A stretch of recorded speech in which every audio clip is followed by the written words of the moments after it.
रामू खेत में काम कर रहा है। गर्मी की धूप में वो पसीने से तरबतर है। रामू स्वयं से, हे भगवान, इस साल भी फसल अच्छी नहीं हो रही। अब कैसे घर चलाऊंगा? गीता खेत पर आती है। रामू, चलो घर चलो, काम बहुत हो गया, कुछ खा लो।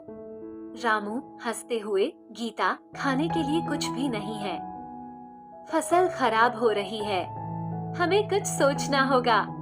रामू और गीता घर लौट रहे हैं। अचानक उन्हें रास्ते में एक अजीब आदमी मिलता है। वह एक जादूगर है। जादूगर मुस्कुराते हुए, रामू, मुझे पता है तुम्हारी समस्या क्या है। मेरे पास इसका समाधान है। रामू आश्चर्य से, आप कौन हैं? और मेरी समस्या के बारे में आपको कैसे पता? जादूगर, मैं एक जादूगर हूँ और मैं तुम्हें एक जादुई घड़ा देना चाहता हूँ। इस घड़े में जो भी डालोगे वह दोगुना हो जाएगा।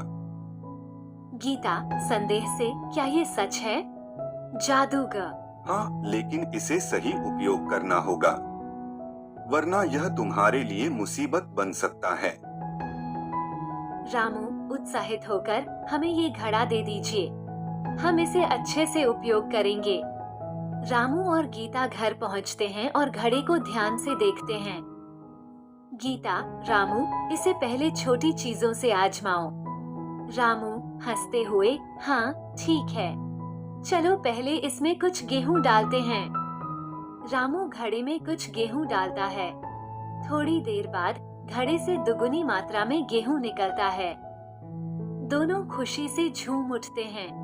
रामू खुश होकर, देखा गीता, अब हमारी सभी समस्याएं हल हो जाएंगी। गीता मुस्कुराते हुए, हाँ, लेकिन हमें समझदारी से इसका उपयोग करना होगा। रामू और गीता घड़े का उपयोग करके धीरे धीरे समृद्ध हो जाते हैं। लेकिन रामू का लालच बढ़ता जाता है। रामू स्वयं से, अगर मैं इस घड़े का उपयोग करके अधिक से अधिक धन कमाऊं, तो मैं गांव का सबसे धनी व्यक्ति बन सकता हूँ। गीता चिंतित होकर, रामू, हमें इसका सही उपयोग करना चाहिए, ज्यादा लालच ठीक नहीं। रामू गुस्से से, तुम नहीं समझती गीता, अब मैं और बड़ा आदमी बनना चाहता हूँ। रामू के स्वभाव में बदलाव आने लगे। वह क्रूर और स्वार्थी हो गया। गांव के लोग उससे दूर रहने लगे। शांति रोते हुए, रामू ने मेरी जमीन छीन ली, अब मेरे पास कुछ भी नहीं बचा। किरण गुस्से से, उसने मेरे बच्चे की दवाई के पैसे भी ले लिए, हमें कुछ करना होगा। गीता दुखी होकर, रामू, तुम्हारे इस लालच और अत्याचार ने गांव वालों का जीवन मुश्किल बना दिया है। रामू गुस्से से, मुझे किसी की परवाह नहीं, मेरे पास अब सब कुछ है। एक दिन जादूगर फिर से आता है। जादूगर, रामू, मैंने तुम्हें चेतावनी दी थी, तुमने घड़े का दुरुपयोग किया है। रामू गुस्से से, तुम कौन होते हो मुझे सिखाने वाले? यह मेरा घड़ा है और मैं इसे जैसे चाहूँ वैसे उपयोग करूँगा। जादूगर, तुमने घड़े का दुरुपयोग किया है, इसलिए मैं तुम्हें श्राप देता हूँ कि तुम्हारा सारा धन और सोना गायब हो जाएगा। तुम्हें अपनी गलती का एहसास होगा। जादूगर श्राप देता है और रामू का सारा धन और सोना गायब हो जाता है। रामू दुखी और पश्चाताप करता है। वह जादूगर के पास जाकर माफी मांगता है।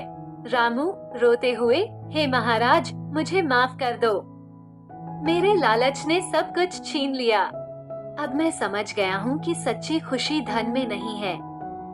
रामू, तुम्हें अपनी गलती सुधारने का एक मौका दूंगा। तुम्हें उन सभी लोगों का भरण पोषण करना होगा जिन्हें तुमने नुकसान पहुंचाया है। अगले 12 महीने तक तुम गांव वालों की सेवा करोगे और उनका भरण पोषण करोगे।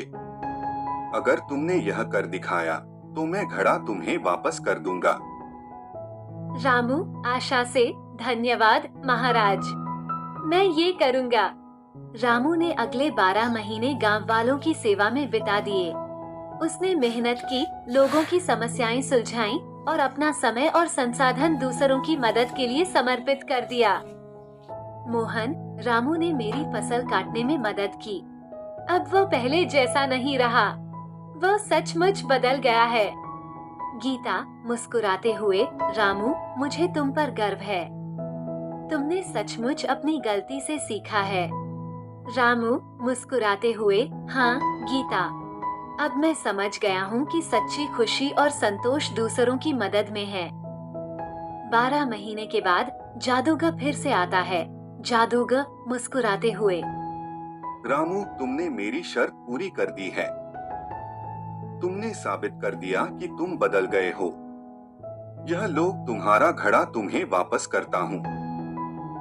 रामू आभार व्यक्त करते हुए, धन्यवाद महाराज।